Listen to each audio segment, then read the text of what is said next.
Facebook আজব একটা জিনিস, যেখানে অপরিচিত বন্ধুর অভাব নেই, কিন্তু পরিচিতরাই ব্লকে। কথা বললে হয়তো মায়া বাড়ে, তবে কথা না বললে কিন্তু মায়া কমে না। পৃথিবীতে দুই ধরনের কষ্ট আছে, একটা তোমাকে ব্যথা দিবে আর একটা তোমাকে বদলে দেবে। মন খারাপ সবার জন্য হয় না, তবে যার জন্য হয় সে বুঝে না। একসাথে কোনো দিন থাকা হবে না জেনেও কিছু মানুষ খুব অল্প সময়ে এতটাই গভীরভাবে ছুঁয়ে যায় যে তাদেরকে পুরো জীবন বুকের ভেতর আগলে রাখতে ইচ্ছে হয়। জীবনটা আরও সহজ হতো যদি চাইলেই পুরনো স্মৃতি জীবন থেকে মুছে ফেলা যেত। আর কিছু পাই বা না পাই, অন্তত জীবন থেকে একটা শিক্ষা পেয়েছি, চাইলেই জীবনে সব কিছু পাওয়া যায় না। জীবনটা তখনই সুখের ছিল যখন বুঝতাম না জীবনের মানে কি, ছুটতাম না স্বপ্নের টানে, কাঁদতাম না আবেগের কারণে। মধ্যবিত্তের জীবনে অনেক চাওয়া লুকিয়ে থাকে একটি শব্দে, থাক, লাগবে না। খাবারে বিষ ঢেলে দিলে হয়তো চিকিৎসা সম্ভব, কিন্তু কানে একবার বিষ ঢেলে দিলে সেটার চিকিৎসা কখনোই সম্ভব না।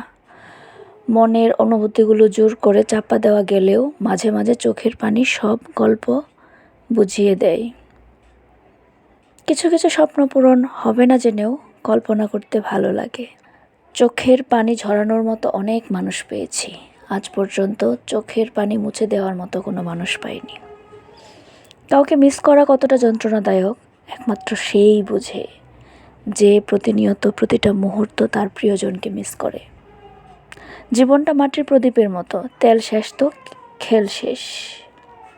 কারোর প্রতি কোনো অভিযোগ নেই, তবে প্রচণ্ড আক্ষেপ নিয়ে বলতে ইচ্ছে হয়, জীবনে কিছু মানুষের সাথে পরিচয় না হলেই ভালো হতো। আমার জন্য আমি কাউকে পরিবর্তন হতে দেখিনি, কিন্তু অন্যদের জন্য নিজেকে ও নিজের ইচ্ছাগুলোকে পরিবর্তন করেছি। তবু আমার গল্পে আমিই দোষী। আল্লাহ কিছু মানুষকে সুখী হওয়ার ক্ষমতা দেননি, তবে প্রচণ্ড হাসি খুশি থাকার ক্ষমতা দিয়েছেন, আলহামদুলিল্লাহ। পছন্দের মানুষ কখনো নিজের হয় না, হয়তো হারিয়ে যায়, নয়তো অন্য কারো হয়ে যায়। সস্তা মানুষের কাছে নিজের মূল্য খুঁজতে যাবেন না, কারণ তারা আপনাকেও তাদের মতো সস্তা মনে করবে। জীবনে যে সূত্রই প্রয়োগ করেন না কেন, ফলাফল কিন্তু মৃত্যুই আসবে। সময় আর প্রিয় মানুষ যখন একসাথে আঘাত করে, তখন মানুষ বাহির থেকে নয়, ভেতর থেকে মারা যায়। সারা দুনিয়ার মানুষ যদি আপনাকে ছেড়ে যায়, আপনাকে শুধু আপনার সৃষ্টিকর্তার উপর ভরসা রাখতে হবে। সবাই ছেড়ে গেলেও সৃষ্টিকর্তা আপনাকে ছেড়ে যাবে না, উনি সবার পাশে আছেন। সবার প্রথম নিজেকে বেছে নিন, তারপর বেছে নিন তাকে যে আপনাকে বেছে নেয়। সেখানে আপনি ভালো থাকতে পারবেন, সুখে থাকতে পারবেন। ধন্যবাদ সবাইকে।